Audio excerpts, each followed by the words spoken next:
howlgalkaasi waxaa horkacayay maamulka degmada Maxamuud Hebe ee magaalada Hargeysa.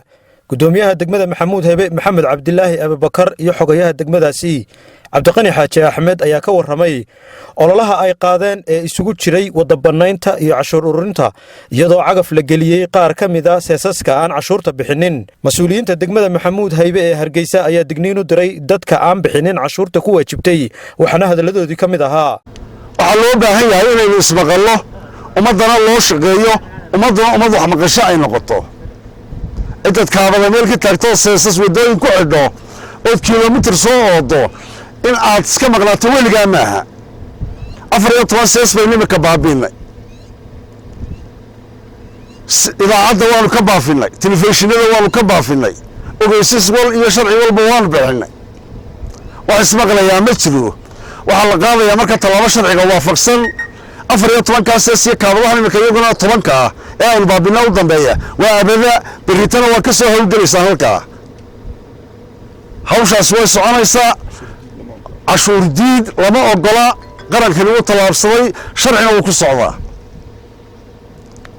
looma jeejinayo nina waxa weeyaan in la ismaqlo si qaranka loogu shaqeeyo waa in dakhli la helo oo sanadkii waxa yar kugu waajibay muwaadin aad bixisaa qof waliba iska bixiya inta hadayna waa la soo galay bariisa daba laga shaqeeyo hadii alla yiraahdo waxaanu sameynay laba hawlgal oo isugu jira cashuur ururin iyo waxa weeye siyaasadkii sharci darrada ku dhismay oo soo baabiinay marka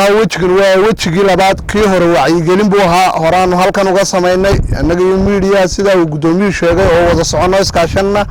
hawlgalka horaan u sameynay maanta waxay soo gaadhay intii ka dhagaagtay in sharciyan lagu fuliyo qof wal oo siyaas sharci darra iyo mid cashuur badan ay ku baaqatay baa lagu leeyahayba in talaabo sharci laga qaado saaka way dumarkaysan markan ku soo kalahnay